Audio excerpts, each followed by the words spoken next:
নমস্কার। আজকের আমাদের আলোচনা নবদ্বীপের নামকরণ ও ধর্মচর্চার ইতিহাস। আমাদের সঙ্গে আছে শান্তিরঞ্জন দেব, পুরাতত্ত্ব পরিষদের সাধারণ সম্পাদক এবং বিশিষ্ট শিক্ষক ও সমাজকর্মী। তো শান্তিবাবু, আপনি যদি সংক্ষেপে নবদ্বীপের নামকরণ ও ধর্মচর্চা সম্বন্ধে আলোচনা করেন তাহলে ভালো হয়, কারণ আমরা এখন অনেকেই ঠিকঠাক নবদ্বীপের ইতিহাস জানি না, আর জানলেও ভুল জানি। তো যদি এই ব্যাপারে যদি সংক্ষেপে কিছু বলেন। গঙ্গার পলি অবক্ষেপণের ফলে একটা বিশাল চরভূমি তৈরি হয়েছিল। ভূবিজ্ঞানীদের মতে 3000 বছর আগে। এই জায়গাটা গাছপালা ঘেরা প্রাকৃতিক সৌন্দর্যময় একটা জায়গা। পাল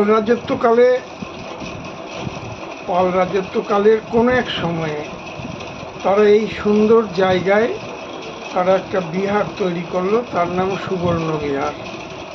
তার ধ্বংসাবশেষ এখনো আছে। বিহার শব্দটি যেখানে, তার অর্থ এখানে বিশ্ববিদ্যালয়ের মানে লেখাপড়া হতো, নবদ্বীপেও হতো।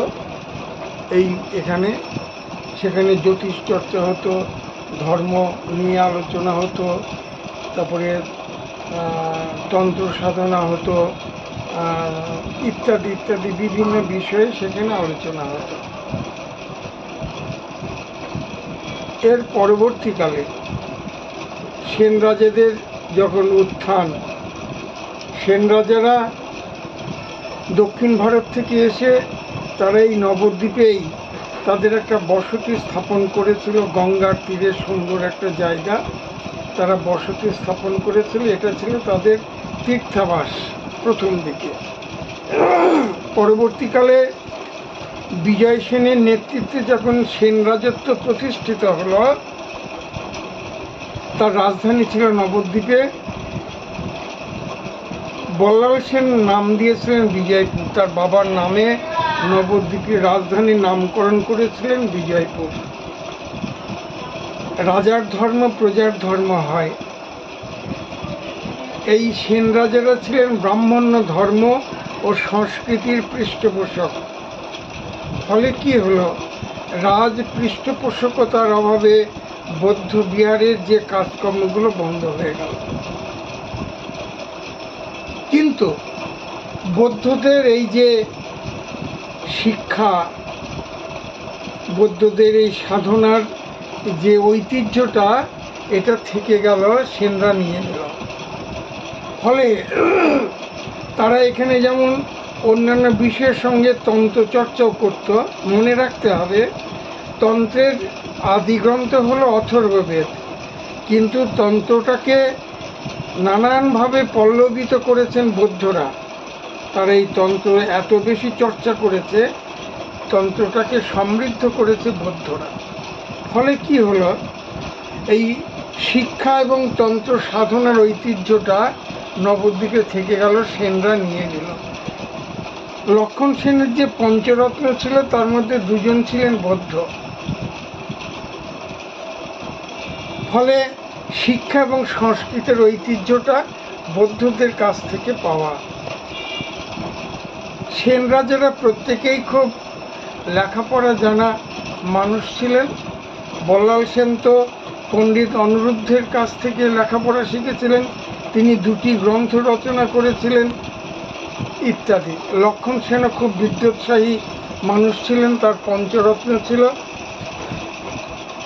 তাহলে বল্লাল সেন নিজে তন্ত্র সাধনা করতেন নবদ্বীপে, সুতরাং রাজা যখন তন্ত্র সাধনা করছেন, সুতরাং এই তন্ত্র সাধনা, তন্ত্র চর্চাটা খুব বিস্তারিত হলো নবদ্বীপে। যে কোনো জিনিসের একটা উত্থান হলে তার পতন হয়। পরবর্তীকালে তন্ত্র সাধনায় নানান কদাচার ব্যভিচার ঢুকে গিয়েছিল। আমরা চৈতন্যদেবের সময়ে সেটা লক্ষ্য করতে পারি, দেখতে পাই। চৈতন্য ভাগবত, চৈতন্য চরিতামৃতে তার ভুরি ভুরি প্রমাণ আছে। লক্ষণ সেনের নবরত্নের বা পঞ্চরত্নের মধ্যে শ্রেষ্ঠ রত্ন ছিলেন কবি জয়দেব। কবি জয়দেব তার একটা চারণ দল ছিল। এই চারণ দল নিয়ে তিনি নবদ্বীপ এবং তার চারপাশে গ্রামে গঞ্জে সর্বত্র ঘুরে ঘুরে বেড়াতেন আর গীত গোবিন্দম গান করতেন সুললিত কণ্ঠে। ফলে নবদ্বীপে একটা বৈষ্ণব গোষ্ঠী তৈরি হলো। তাহলে আমরা সেন রাজত্বকালে দেখতে পাই নবদ্বীপ একটা তন্ত্র সাধনা, একটা শক্তি সাধনার একটা ক্ষেত্র, পাশাপাশি একটা বৈষ্ণব গোষ্ঠীও তৈরি হলো সেন রাজত্বকালে। এবার 1486 খ্রিস্টাব্দে চৈতন্যদেব নবদ্বীপে আবির্ভূত হলেন।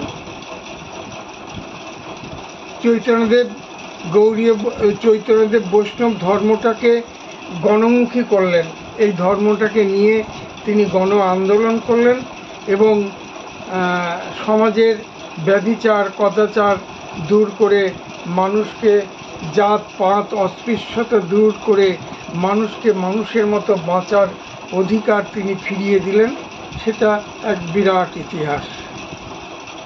এই সময় আমরা দেখতে পাই তন্ত্রের নামে নানান কদাচার ব্যভিচার ইত্যাদি হচ্ছে, চলছিল এইভাবেই। চৈতন্যদেব কাজী দলন করলেন। কাজী দলনের পর গণশক্তি রাজশক্তি দুটোই তার পক্ষে চলে এলো।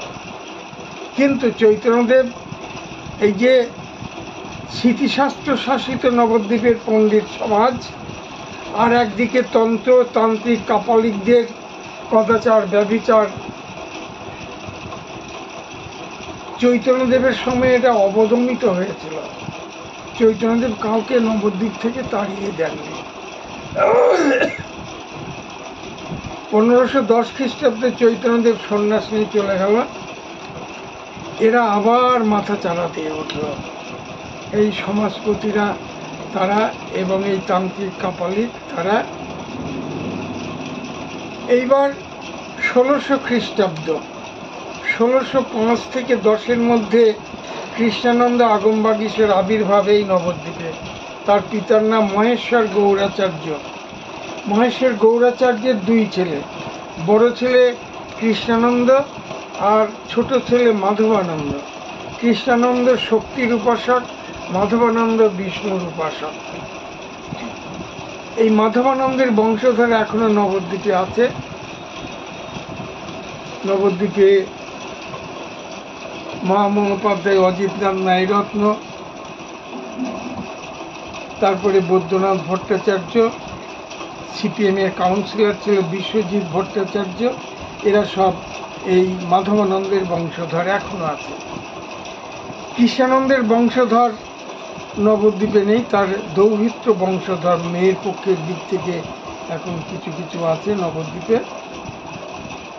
কৃষ্ণানন্দ আগমবাগীশ যেমন একজন বড় মাপের শক্তি সাধক, তেমনি অসাধারণ মেধাবী এবং পণ্ডিত ব্যক্তি ছিলেন। তিনি দেখলেন যে মানুষ শক্তির আরাধনা করবে, তাতে ভয় পাবে কেন? তিনি 170টা তন্ত্র তার সার গ্রহণ করলেন। 1635 থেকে 1644 পর্যন্ত তিনি এই তন্ত্রের সারগুলোকে নিয়ে বৃহৎ তন্ত্রসার রচনা করলেন এবং শুদ্ধাচারে শক্তি আরাধনার পথ ও পদ্ধতি নির্দেশ করলেন এবং ঘরে ঘরে যাতে শক্তি আরাধনা হয় তার জন্যে মা কালীর বা শক্তি দেবীর একটা কল্যাণময়ী মূর্তি তিনি তৈরি করলেন এবং সেইভাবে তার পূজা পদ্ধতি অত্যন্ত সরলীকরণ করে তিনি প্রচার করলেন। আস্তে আস্তে নবদ্বীপের পার্শ্ববর্তী থেকে ভারতের সর্বত্র পরবর্তীকালে কৃষ্ণানন্দ আগমবাগীশের শক্তি আরাধনার পথ ও পদ্ধতি অনুসরণ করে শক্তি আরাধনা চলতে থাকল।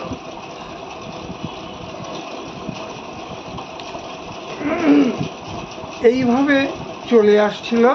তাহলে শক্তি আরাধনার যে আবিলতা সৃষ্টি হয়েছিল একটা সময়, 1600 খ্রিস্টাব্দে সেই আবিলতা দূর করে শুদ্ধাচারে শক্তি আরাধনা, এই নবদ্বীপেই তন্ত্র সাধনার শুরু, এই নবদ্বীপেই তন্ত্রের বিকাশ এই নবদ্বীপে তন্ত্রের সংস্কার করে নব্যতন্ত্রের সৃষ্টি হলো এই নবদ্বীপে। নবদ্বীপের পণ্ডিতরা শক্তি আরাধনা করত শুদ্ধাচারে কৃষ্ণানন্দ আগমবাগীশের নির্দেশিত পথে। এদের যজমান ছিল বড় বড় রাজা জমিদার এ বঙ্গ ও বঙ্গের বিভিন্ন জেলায়। এরা মহালয়ার দিন পিতৃতর্পণ করে যজমানদের বাড়ি চলে যেত। সেখানে গিয়ে দুর্গা পূজা, কোজাগরী লক্ষ্মী পূজা আর দীপান্বিতায় অলক্ষ্মী পুজো, তখন দীপান্বিতায় কালী পুজোর প্রবর্তন হয়নি, 1776 থেকে দীপান্বিতায় কালী পুজো করার প্রচলন হয়। তার আগে দীপান্বিতায় অলক্ষ্মী পুজো হতো। এইগুলো করে তারা যখন বাড়িতে ফিরত, তাদের হাতে টাকা পয়সা প্রচুর থাকতো সেই সময়। তারা তখন ভাবলো, আমরা তো সারা বছর যজমানদের কল্যাণ করি, কল্যাণ কামনায় আমরা পুজো পালি করি, এবার আমাদের ইষ্টদেবীর একটু ভালো করে আমরা বাড়িতে পুজো করব, লোকজন খাওয়াবো। তারা পাড়ায় পাড়ায় এই ইষ্টদেবী, তাদের ইষ্টদেবী, কারো কালী, কারো শবশিব, কারো মুক্তকেশী ইত্যাদি তারা পুজো করা শুরু করলো। ফলে পাড়ায় পাড়ায় একটা পণ্ডিত বাড়িকে কেন্দ্র করে এই একটা উৎসব তৈরি হলো। তারা কবে করলো এইটা? তারা যখন এলো তখন সামনে একটা ভালো তিথি হচ্ছে কার্তিকী পূর্ণিমা। কার্তিকী পূর্ণিমা হচ্ছে শক্তি আরাধনার পক্ষে অত্যন্ত শ্রেষ্ঠ তিথি একটা। তারা এই তিথিতে শক্তি আরাধনা শুরু করলো। কার্তিকী পূর্ণিমা, কার্তিকী পূর্ণিমায় তারা শক্তি আরাধনা শুরু করলো। নবদ্বীপের পাড়ায় পাড়ায় যেখানে যেখানে শাক্ত পণ্ডিতরা, তারা তাদের বাড়িতে শুদ্ধাচারে কালী পুজো করত, আর পাড়ার ছেলেরা সব এখানে যোগ দিত, গিয়ে 2 দিন 3 দিন ধরে একটা উৎসব মুখর হয়ে উঠত পাড়াগুলো। এর আগে আর একটা কথা বলে রাখা দরকার, বৃন্দাবনে রাস উৎসব হয়েছিল 2 বার। একবার শারদ পূর্ণিমায় আর একটা বাসন্তী পূর্ণিমায়। শারদ পূর্ণিমায় তাকে বলে শারদ রাস, বাসন্তী পূর্ণিমায় বলে বসন্ত রাস। আমাদের কবি জয়দেবের যে গীত গোবিন্দম, সেটা হচ্ছে বসন্ত রাসকে কেন্দ্র করে। কোজাগরী লক্ষ্মী পূর্ণিমা যেদিন হয় সেইটা হচ্ছে শারদ পূর্ণিমা। এই দিন তোমার বৃন্দাবনে রাস উৎসব হয়েছিল। তোমার স্মার্ত রঘুনন্দন এবং তারও আগের যারা স্মৃতির বড় বড় পণ্ডিত, তারা দেখলো যে পূর্ব ভারতে এই শারদ পূর্ণিমায় কোজাগরী লক্ষ্মী পুজো হয় ঘরে ঘরে। শাক্ত, শৈব, বৈষ্ণব সবাই লক্ষ্মী পুজো করে, কারণ বৈষ্ণবদেরও টাকা পয়সার দরকার, শৈবদেরও দরকার, সবারই দরকার, সুতরাং লক্ষ্মীর আরাধনা সবাই করে। এই সময় রাসটা জমবে না।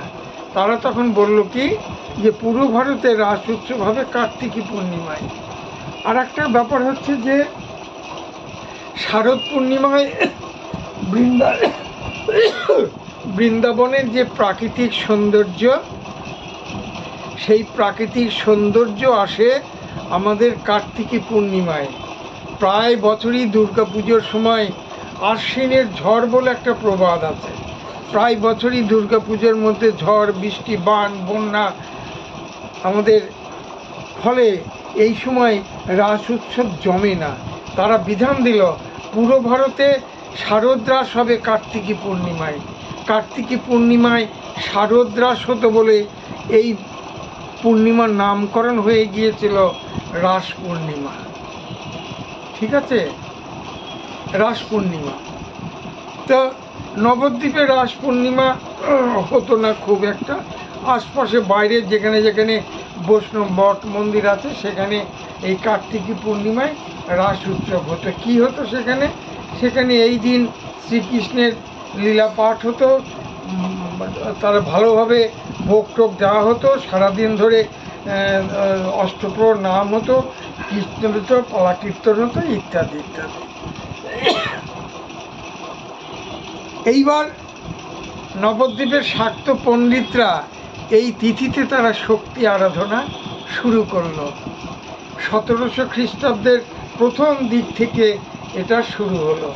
মহারাজ কৃষ্ণচন্দ্রের জন্ম হচ্ছে 1710, 1728-এ উনি রাজা হলেন, 1782-তে উনি মারা গেলেন।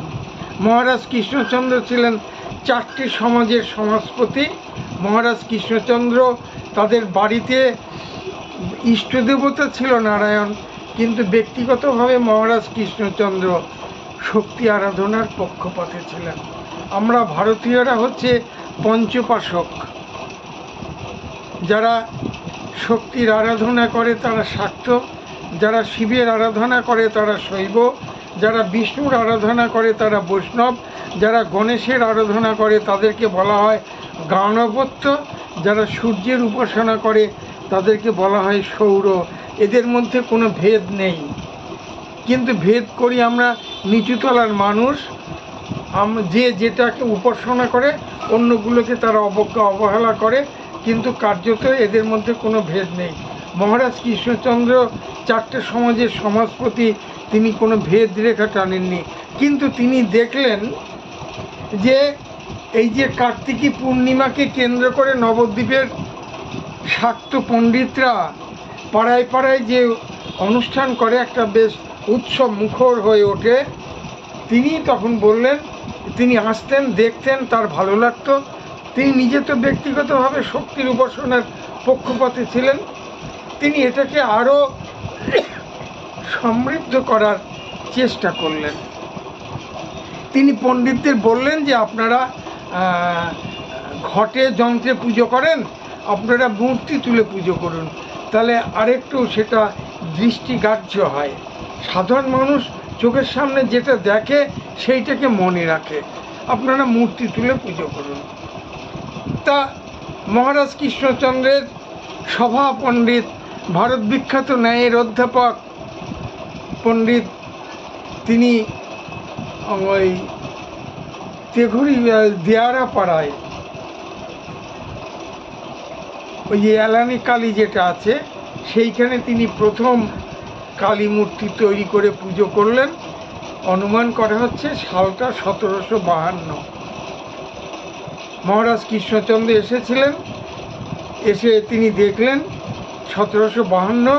এই দেখা দেখি পরের বছর আমাদের আমপুলে পাড়ার শবশিব, দাদ্রাপাড়ার শবশিব এবং দণ্ডপাণিতলার যে পণ্ডিত বাড়ি, ভুবনমোহন তর্করত্নের যে বংশ, সেই বংশের পণ্ডিতরা মুক্তকেশী পুজো করলো 1753। তার পরের বছর থেকে আরও অনেক অনেক পণ্ডিত তারা মূর্তি তুলে পুজো করতে লাগলো। যারা মূর্তি তুলে পুজো করতেন, মহারাজ কৃষ্ণচন্দ্র তাদেরকে 1 টাকা করে অনুদান দিতেন। 1 টাকা, 16 আনা। এখন মনে হবে 16 আনা আবার এমন কি? টাকাটা বড় কথা না, এটা বড় কথাটা হচ্ছে রাজ স্বীকৃতি, রাজার স্বীকৃতি, এটা হচ্ছে বড় কথা। 1966 সাল পর্যন্ত বিমলা মিষ্টান্ন ভাণ্ডারে কেউ 1 টাকার সিঙ্গারা কিনলে তাদের 17টা সিঙ্গারা দিত। তো সুতরাং হাস্যাস্পদ ব্যাপার নয়, 16 আনার তখন দাম ছিল 1700 খ্রিস্টাব্দে। তা যাই হোক, 1756 অনেকগুলো বাড়িতে যখন মূর্তি তুলে পুজো আরম্ভ হলো, মহারাজ কৃষ্ণচন্দ্র বললেন যে পূর্ণিমার পরের দিন প্রতিপদ তিথিতে দুপুরবেলায় সমস্ত প্রতিমা পুরমাতলায় জড়ো করতে হবে। উনি প্রতিমা দেখে সমস্ত শিল্পীদের পুরস্কৃত করবেন। উনি আসতেন, এসে পুরস্কৃত করতেন, পালদের ডাকের সাজ ইত্যাদি ইত্যাদি। তারপরে সমস্ত প্রতিমা শোভাযাত্রা সহকারে, গান বাজনা সহকারে তারা নবদ্বীপ শহর পরিক্রমা করে সূর্যের আলো থাকতে থাকতেই তারা বিসর্জন দিয়ে দিত। এই শোভাযাত্রাকে তারা বলতো আরং। এইভাবে নবদ্বীপে রাস উৎসবের সূত্রপাত হলো। সুতরাং বৈষ্ণব বিদ্বেষের ফলে নবদ্বীপে রাস উৎসব হয়নি, সমাজ বিকাশের স্বাভাবিক ধারায় নবদ্বীপের শাক্ত রাসের বিকাশ হয়েছে। তো সুতরাং পরবর্তীকালে আমরা দেখতে পাই একটা সর্বধর্মের সমন্বয় ক্ষেত্র নবদ্বীপ। নবদ্বীপ শহরের ভেতরেই মুসলমান পাড়া বলে একটা পাড়া আছে, যেখানে মুসলমানরা থাকতো। নবদ্বীপের শহরের একেবারে হৃৎপিণ্ডে পাশাপাশি প্রায় কাছাকাছি দুটো মসজিদ, একটা হরিসভা পাড়া আর একটা হিন্দি স্কুলের কাছে দুটো মসজিদ আছে। কোনোদিন নবদ্বীপে সাম্প্রদায়িক সম্প্রীতি বিঘ্নিত হয়নি। সুতরাং নবদ্বীপ একটা সর্বধর্মের সমন্বয় ক্ষেত্রের আদর্শ স্বরূপ। ঠিক আছে।